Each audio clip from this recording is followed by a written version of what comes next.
Laro Exu, Agomojubaú, Ago Exu Odara, Ago Exu Aqueçã, Agomojuba Exu Lonã, multiplicador de todos os caminhos. Oguiê Apataqui, Agambele Ogum, Ogum Jascum, Jasu, Ogum Ationa, eu assa. Oki, Odé Coque Mal, Odé Onipapu, Odé Enlé, Odé Arolê.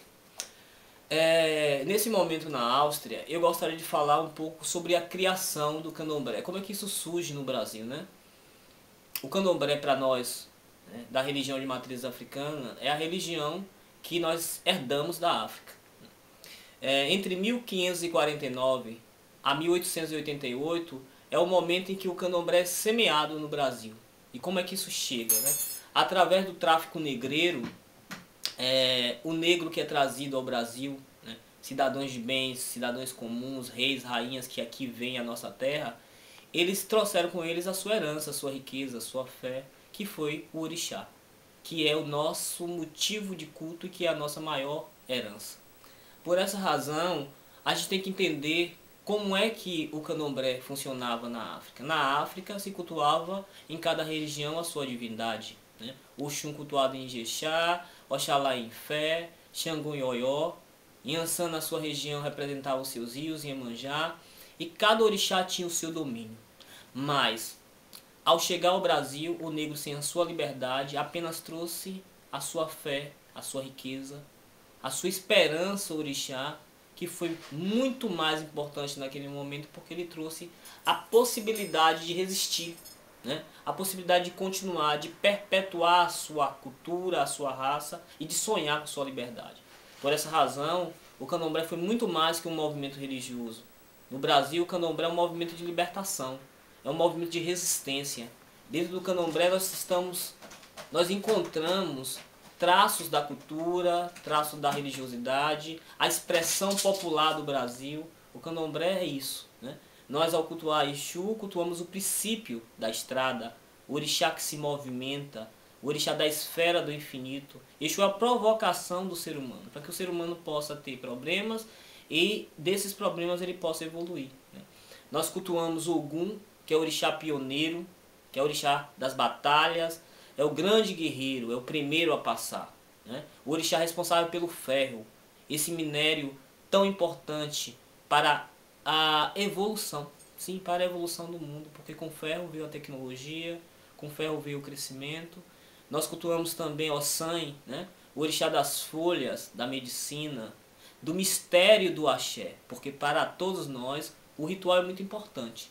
E aprendemos com as tradições africanas que teremos que transmitir esse conhecimento. Então, Kocieuê, Kociorixá. Sem folha não tem orixá, sem folha não tem axé. Sem o ritual não se pode existir o crescimento, o equilíbrio da espiritualidade. Nós temos também outras divindades, né? Oxóssi ligado às matas, o orixá da fartura, o grande caçador, o grande Odé, o responsável por toda essa proliferação do reino de Queto no Brasil, né? A nação de Queto é muito importante, é uma nação que cresceu muito. Nós temos a nação de Queto, nós temos a nação de Angola, temos os Ijexá, nós temos o Jeje. Então de cada região que veio esses negros trouxeram as suas influências, trouxeram as suas contribuições para o Brasil. E hoje nós entendemos que o candomblé no Brasil é um movimento fortalecido.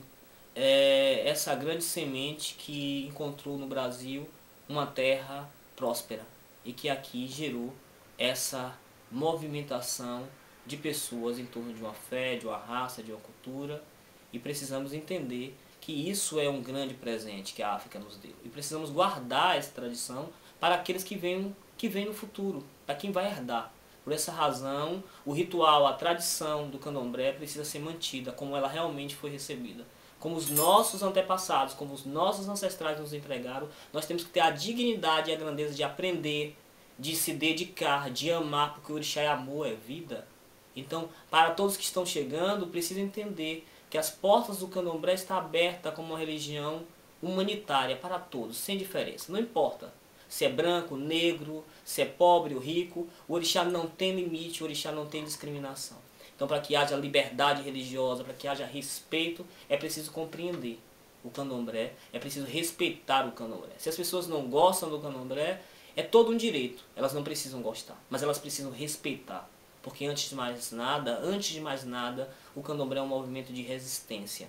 No momento da luta pela democracia, o candomblé estava lá. No momento da luta pela liberdade dos negros, o candomblé também estava lá. Então foi isso que manteve o nosso povo vivo, foi isso que manteve o nosso povo esperançoso, foi isso também que manteve a tradição cultural e religiosa de uma nação. Porque quando um povo perde a sua história, perde os seus traços, ele perde a sua identidade. E o orixá permitiu que o negro se mantesse vivo. E candomblé, antes de mais nada, é família. É quilombo dos Palmares. É a repetição da grande família africana. É isso que nós traduzimos no dia a dia. Nós abrimos nossos braços para acolher todos, sem diferença. Que o orixá nos permita caminho. Que Ogum, o primeiro orixá, nos permita a estrada. Ok. Odeco Kimao. Ugui. Yada gogo laitin. Odelo do oni ulese. Erotinko aye. Eoba dele aoyo. Erotinko aye oba nise. Oba dele aoyo. Onire. Yada gogo laitin. Odelo do oni ulese. Erotinko aye. Eoba dele aoyo. Erotinko aye oba nise. Oba dele aoyo. Onire o Gunye. Caminho, abertura. Que a Áustria aprenda a respeitar o orixá, que o Brasil aprenda a respeitar o orixá, que o mundo aprenda a respeitar o orixá, a respeitar o outro, as diferenças, e que as religiões possam se abraçar e promover a paz. Que Oxalá nos permita o equilíbrio. Pelepa babá. A do pé o, a do pé orixá.